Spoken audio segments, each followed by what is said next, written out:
The trade station Aura was not a place for honest people.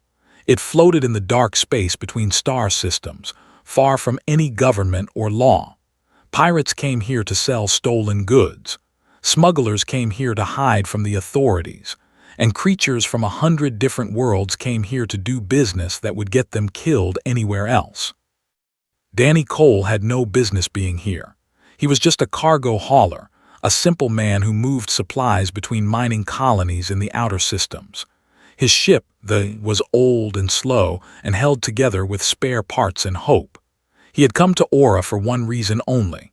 He needed fuel cells, and this was the only place within 3 days of travel that sold them. He walked through the crowded corridors of the station with his head down and his hands in his pockets. All around him moved creatures that made him feel very small and very fragile. There were massive beings covered in thick armor made of their own bone.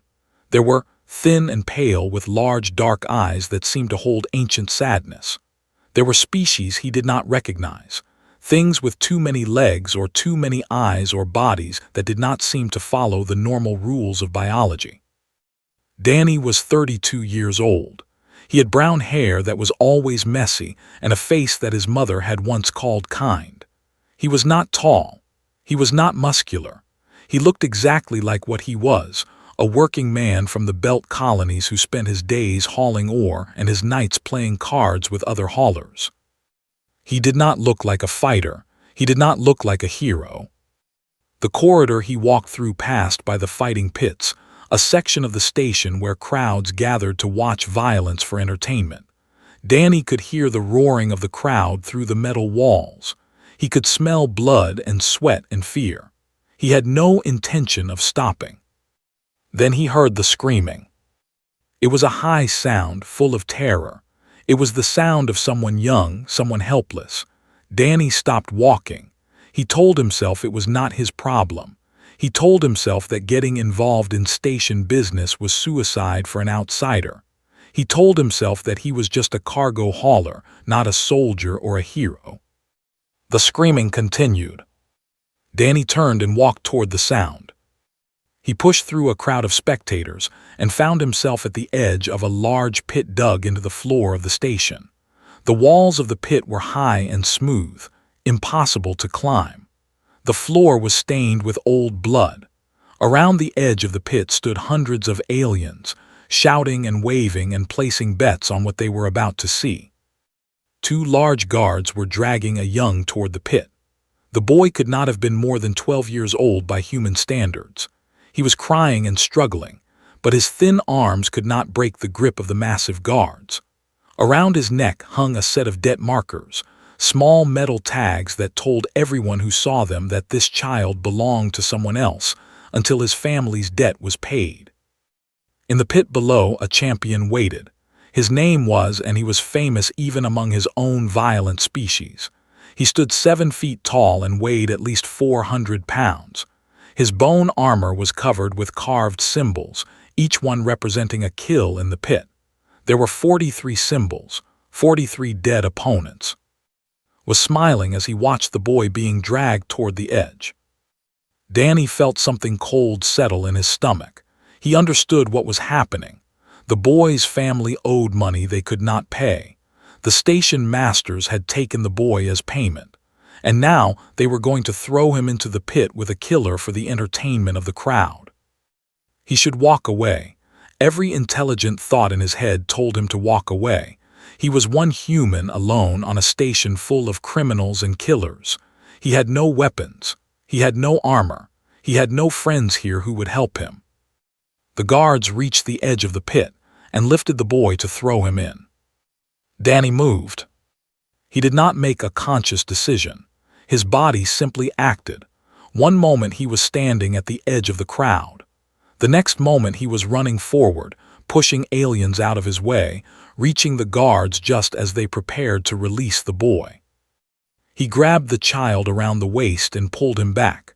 The guards, surprised, let go for just a moment. Danny pushed the boy behind him and stepped forward to face the 2 massive. The crowd went silent. From a raised platform above the pit, someone leaned forward to get a better look. It was one of the oldest and most powerful species in the galaxy. She was female, tall and slender, with silver skin that seemed to glow faintly in the dim light of the station. Her eyes were large and silver, without pupils, and they fixed on Danny with an intensity that made him feel like he was being seen for the first time in his life. Her name was, and she was the High of the Outer Reaches. She was also the third daughter of the Empress, which made her one of the most important beings in this sector of space. She had come to Aura on business that did not concern humans. She had expected nothing interesting from this visit. She was suddenly very interested.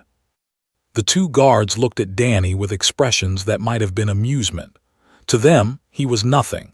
A soft creature with thin skin and no natural weapons. They could break him in half without effort. One of them reached for Danny with a hand the size of his head. Danny broke two of the guard's fingers with a motion so fast that most of the crowd did not see it happen. The guard screamed and stumbled back. The second guard swung at Danny with a massive fist. Danny ducked under the blow and drove his elbow into the soft spot beneath the guard's arm, where the bone armor did not protect the flesh underneath. The second guard fell to his knees, gasping for breath. The crowd was no longer silent. They were shouting, but Danny could not tell if they were angry or excited. He did not care. He pushed the boy toward the crowd and pointed toward a corridor that led away from the pits.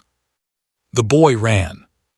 The station master, a fat creature with blue skin and too many chins, stood up from his seat near the platform. His voice boomed across the pit. The human had interfered with station business. The human had stolen property that belonged to the station. The human would pay for his crime in the pit. Danny looked down at the fighting floor below him, was still standing there, still smiling. The champion cracked his massive knuckles and waited.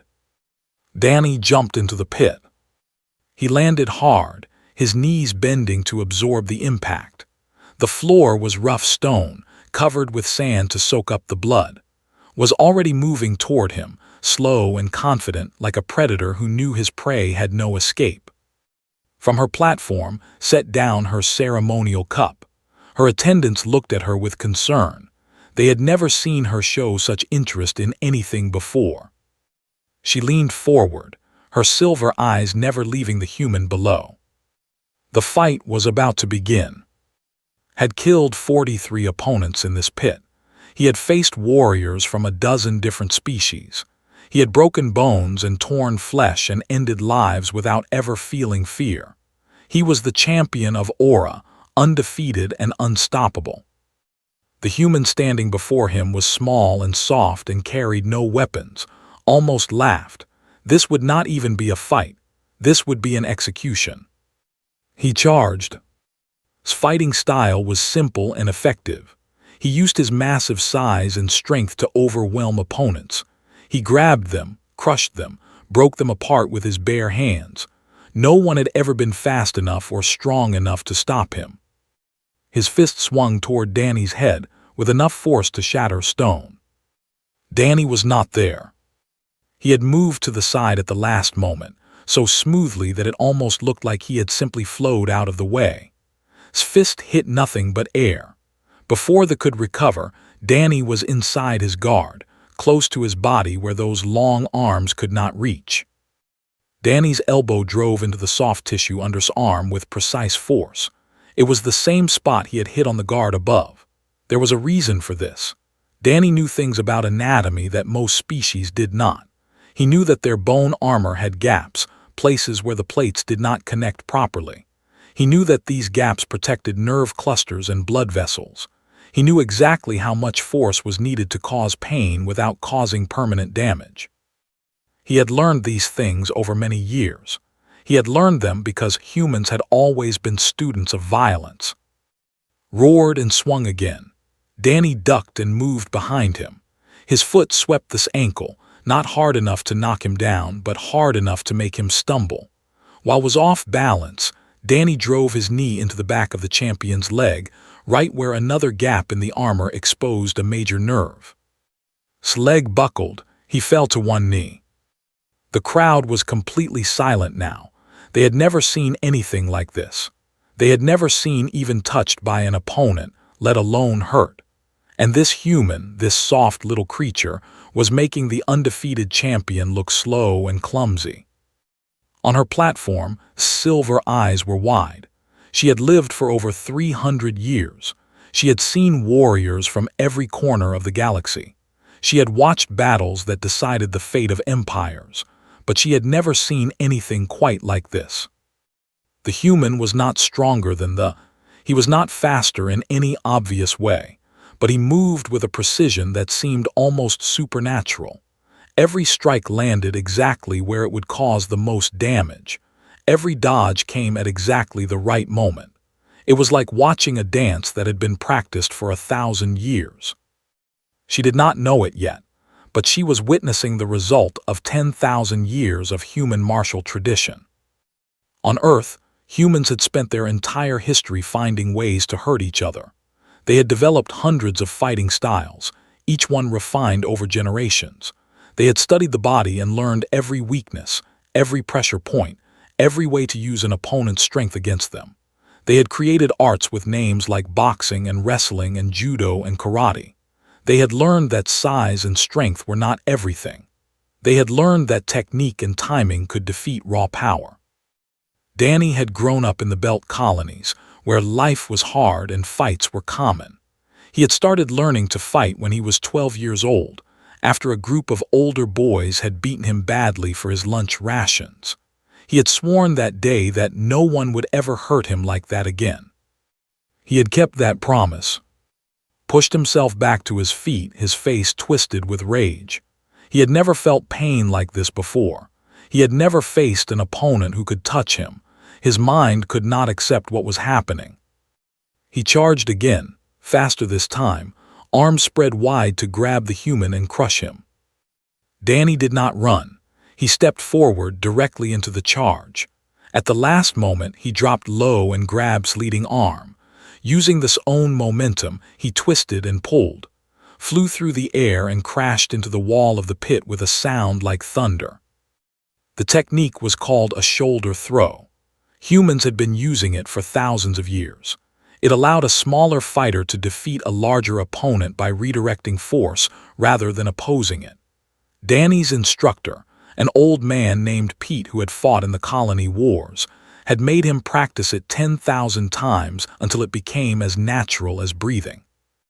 Got up again. He was slower now, hurt and confused. He swung at Danny with wild, desperate attacks. Danny avoided them all. He moved like water around stone, never where expected him to be. Each time the left an opening, Danny struck. A punch to the throat, a kick to the knee, an elbow to the temple. The crowd began to murmur. Some of them were cheering now.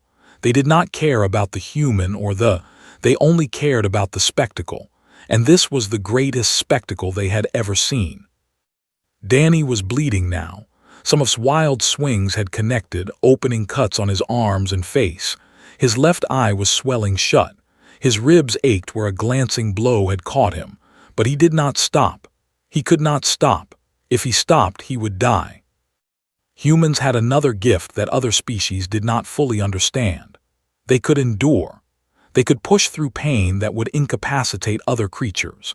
Their ancestors had been persistent hunters on the plains of Africa, chasing prey for hours and days until the prey simply collapsed from exhaustion. That endurance was still in their blood, in their bones, in their very souls. Danny was tired, he was hurt, but he was not finished. Stumbled toward him, barely able to stand. The eyes were glazed. He had never been hurt like this. He did not know how to fight through pain because he had never experienced it before. Danny stepped behind him and wrapped his arm around his neck. It was a chokehold, a technique that cut off blood flow to the brain. Struggled, but his movements were weak and uncoordinated. Danny held on, tightening his grip, counting seconds in his head. 7 seconds. That was how long it took for it to lose consciousness from a properly applied chokehold. Danny knew this because he had studied, because humans always studied their enemies. On the count of 7, his eyes rolled back. His massive body went limp. Danny held on for 2 more seconds to make sure, then released his grip and stepped back. Fell face first into the sand and did not move. Danny stood over his fallen opponent, breathing hard. Blood dripped from his face onto the sand. His entire body ached, but he was standing and was not. The crowd exploded. Aliens screamed and shouted and threw things into the pit. Some were angry at losing their bets. Others were celebrating the greatest upset in the history of the fighting pits. Danny ignored them all. He looked up at the platform where sat. The princess was already standing. She was already moving toward the stairs that led down from her platform. Her attendants called after her, confused and worried, but she did not listen. She had made her decision. She had seen something in that pit that she had never seen before. Not just strength or skill, though those were impressive. She had seen a being who threw himself into certain death to protect a stranger. She had seen mercy, when the human chose to knock his opponent unconscious rather than kill him. She had seen the impossible become possible. She knew what she had to do. Danny watched her approach, not understanding. He had no idea that his life was about to change forever. The crowd parted before like water before the bow of a ship. She did not push or shove. She simply walked, and everyone moved out of her way.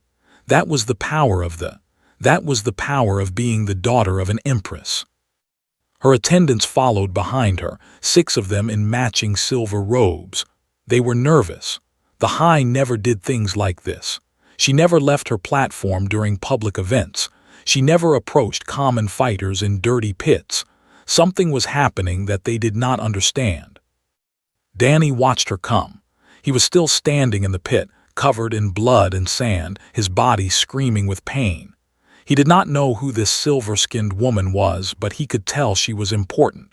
The way everyone moved for her, the way they bowed their heads, the way even the station master looked suddenly afraid. She reached the edge of the pit and looked down at him. Her silver eyes held no emotion that Danny could read. Her face was beautiful in a way that did not seem quite real, like a statue carved by a master artist. When she spoke, her voice carried across the entire arena. It was clear and cold and commanded attention without effort. She said her name was. She said she was the daughter of the eternal throne, the voice of the third house, and of the outer reaches. These titles meant nothing to Danny, but he could hear the crowd gasp at each one. Whatever she was far more important than anyone else in this station. She told him that she had walked among 1,000 worlds. She had watched warriors from every species fight and die. She had seen champions of legend perform impossible feats. In all that time, she had never seen anything like what she had just witnessed. Danny did not know what to say. He was a cargo hauler. He fixed engines and moved supplies. He was not used to being watched by powerful people. Reached up and removed something from around her neck. It was a pendant, a crystal shaped like a star, hanging from a chain of silver metal. Even from the pit, Danny could tell it was valuable. It seemed to glow with its own inner light. She told him that this pendant was the symbol of her house. For 10,000 years, her family had ruled over dozens of worlds and billions of subjects. The pendant had been worn by her grandmother's grandmother. It was not a gift that was given lightly. She told him about the tradition of champions. A champion was more than a bodyguard. It was an ancient custom, older than human civilization. When a noble chose a champion, they were declaring that this person represented them in all things. The champion's victories were the noble's victories. The champion's honor was the noble's honor, and the champion's defeat meant the noble's defeat. No human had ever been chosen as a champion. Most considered humans to be a young and weak species, barely worth noticing. They were seen as soft and fragile and short-lived. They were not warrior races like thee or ancient races like the. They were just humans. Did not care what most thought. She jumped down into the pit. Her attendants cried out in alarm, but she ignored them. She landed gracefully, her robes settling around her like silver mist. She walked across the blood-stained sand until she stood before Danny. She was taller than him by several inches. Up close, he could see that her skin was not actually smooth. It was covered with tiny scales, so small they were almost invisible. Her eyes had no pupils, just solid silver orbs that reflected his own face back at him. She spoke again, quieter now just for him. She told him that she had seen him fight with nothing but his body and his will. She had seen him face certain death to protect a child who could offer him nothing in return. She had seen him show mercy to an enemy who would have shown him none. She pressed the pendant into his hand. She declared him her champion. Her honor was his honor. Her enemies were his enemies. Her life was in his hands. Danny looked at the pendant in his palm. It was warm, almost hot. The crystal pulsed with a gentle light. He looked up at the alien princess who had just changed his entire life with a few words. He told her that he had just come here for fuel cells. Something changed in his face. It took Danny a moment to realize that she was smiling. It was a small smile, barely visible, but it was there. She told him that fuel cells would be provided. As her champion, he would never want for anything again. He would have wealth beyond his imagination. He would have power that few beings in the galaxy could match. He would have the protection of the throne itself. Danny opened his mouth to argue, to explain that he was not a warrior or a hero, to tell her that she had made a mistake. But before he could speak, the station master interrupted. The fat blue creature was sweating. His voice shook as he addressed the high. He told her that the human was station property now. The human had interfered with station business. The human owed a debt that could only be paid in the pits. Did not look at him. She kept her silver eyes fixed on Danny as she responded. She told the station master that she was claiming the human under the ancient right of champion's choice. This right was recognized by every civilized world in the galaxy. It superseded any local claims or debts. The human belonged to her now. The station master protested. He said that ancient rights did not apply on Aura. He said that this was his station and his rules. Finally turned to look at him. Her expression did not change, but something in the air seemed to grow cold. She asked him if he wanted to argue the point with her fleet. She mentioned that 15 warships were currently positioned just outside the station's weapons range, awaiting her return. The station master went very pale. He bowed his head and said nothing more. Turned back to Danny. She asked if he accepted the honor she offered. She told him that he could refuse if he wished. The choice had to be accepted willingly. Danny thought about his life, his small ship, his lonely routes between mining stations, his empty quarters and his deck of cards and his endless days of nothing. He thought about the boy he had saved, probably already running back to whatever family was waiting for him. He thought about what it would mean to be the champion of someone like the danger, the enemies, the responsibility. He closed his hand around the pendant. He told her that where he came from, when someone asked for help, you gave it, even if it was hard, even if it was dangerous. That was just what people did. Nodded, she seemed pleased, though it was hard to tell with her alien features. She told him that his first duty as her champion was to accompany her back to her ship.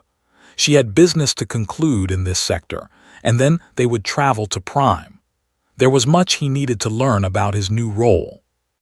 Danny looked around the pit one last time, at the fallen champion still unconscious in the sand, at the crowd watching in stunned silence, at the blood and the violence and the cruelty of this place.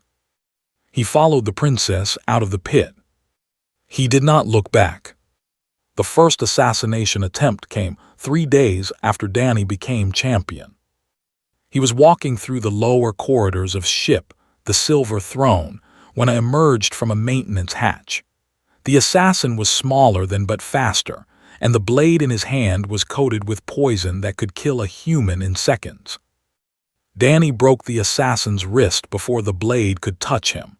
He used a technique that twisted the joint against itself, requiring very little strength but causing tremendous pain. The dropped the knife and screamed. Danny swept his legs and pinned him to the floor with a knee on his chest. Guards arrived 30 seconds later. They were surprised to find the assassin already captured. They were even more surprised to find him alive. Assassins always died rather than be taken prisoner. Their code of honor demanded it. But Danny had put the assassin in a hold that prevented him from moving enough to end his own life. The human had not only defeated the attack, he had taken away even the dignity of a warrior's death. The guards took the prisoner away for questioning. Danny continued his walk through the ship as if nothing had happened. The second assassination attempt came the following week. This time it was poison in his food. Danny noticed the slight discoloration in his meal and switched plates with one of the guards. The guard was and the poison was designed specifically for human biology. It did nothing to him. The poisoner was found and arrested before the day was over. The third attempt was more creative. Someone had a maintenance robot to attack Danny while he slept. Danny heard the machine's approach, woke up, and disabled it with a hammer he had taken to keeping beside his bed. News of these failed attempts spread through the ship. The crew began to look at Danny differently, not with fear exactly, but with respect. They had expected the human to die quickly. Instead, he kept surviving. Observed all of this with quiet satisfaction. She had not expected her champion to face such tests so soon, but she was pleased with how he handled them. He did not panic. He did not demand protection. He simply dealt with each threat as it came and continued with his duties. But it was not the violence that interested her most. It was everything else. Danny treated the ship's crew with a kindness that surprised everyone. He learned their names. He learned about their families and their homes. He ate meals with the common sailors instead of demanding a place at the officers' table. When disputes arose among the crew, he listened to both sides before offering judgment. One evening found him in the engine room, helping a young mechanic repair a faulty power coupling. The mechanic was the same species as the boy Danny had saved in the pit. Danny was showing him a technique for sealing the coupling that the mechanic had never seen before. Watched them work without making her presence known. She listened to Danny explain the technique in simple, patient terms. She watched the young mechanic's face light up with understanding. When the work was done, she stepped out of the shadows. Danny was not startled. He had known she was there. He had learned to notice such things in his days on the ship. He wiped grease from his hands and nodded to her in greeting. She asked him why he spent time with the common crew when he was entitled to quarters and privileges among the officers. Danny shrugged. He told her that he had been common crew his whole life. He did not know how to be anything else. Besides, he said, you learned more about a ship by talking to the people who fixed it than the people who commanded it. They walked together through the corridors of the ship. It was late and most of the crew was asleep. The silver throne hummed around them, a living thing of metal and power. Asked him about humans.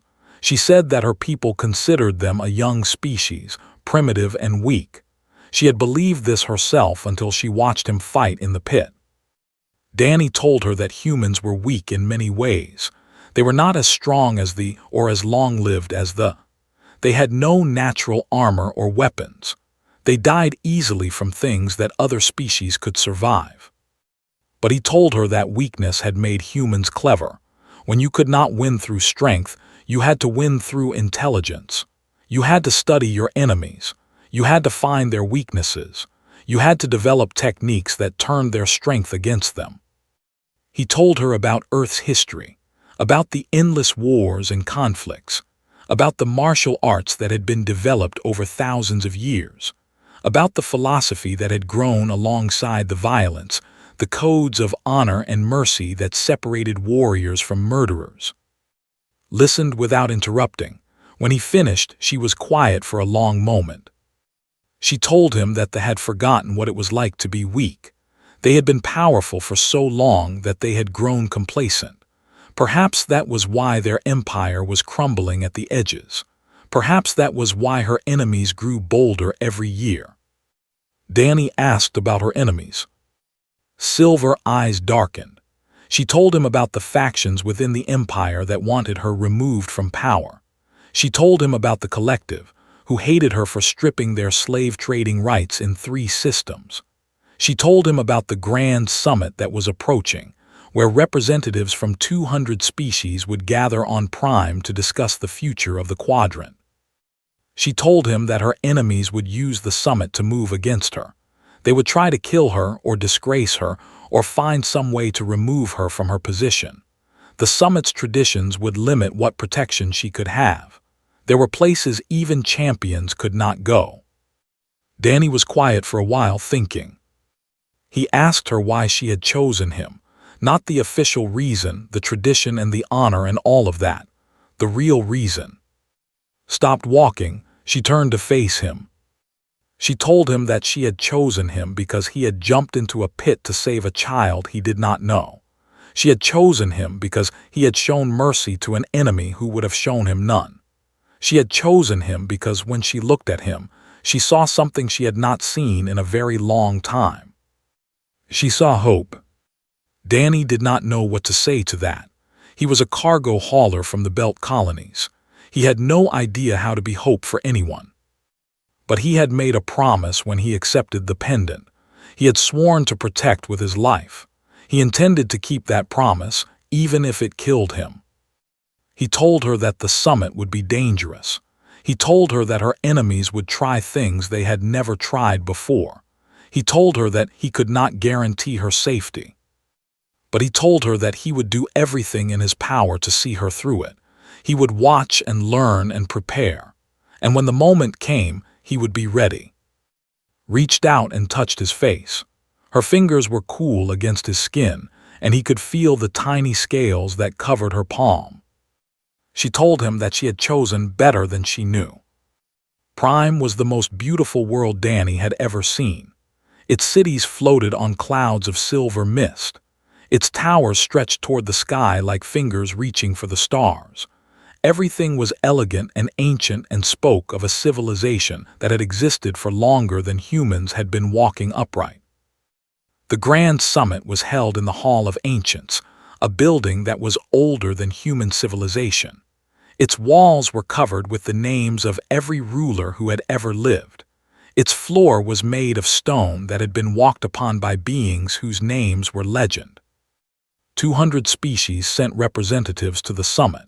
They came from every corner of the galaxy, creatures of every shape and size and color.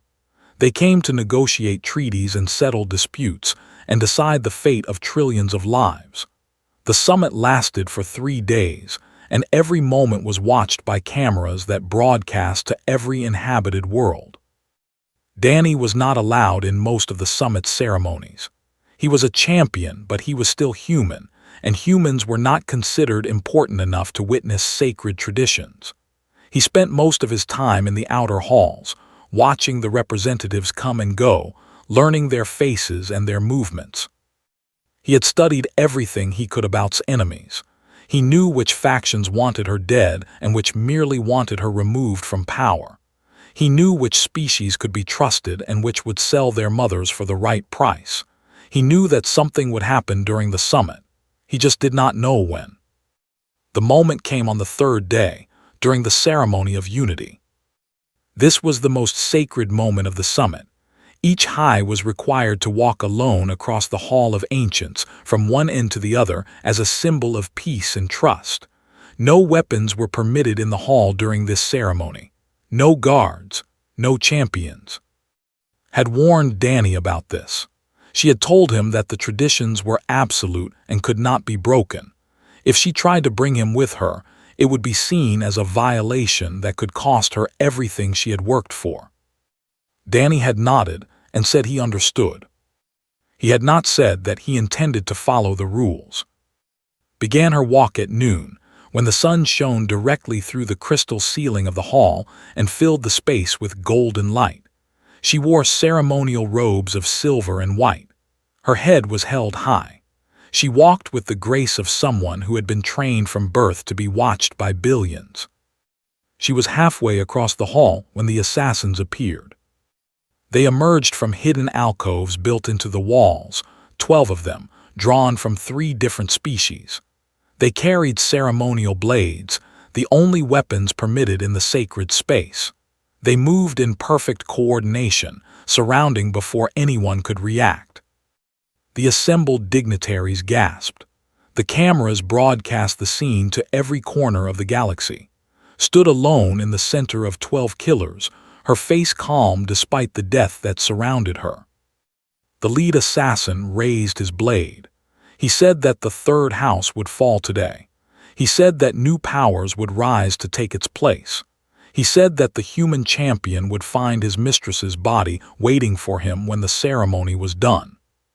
Smiled. She told the assassin to look behind him. Danny had entered the hall through a service entrance used by the maintenance staff. He had bribed and threatened and persuaded until he found someone who would show him the way. He had stripped off his formal clothes and dressed in the simple gray uniform of a cleaner. He had walked past guards who did not give him a second glance because humans all looked the same to them.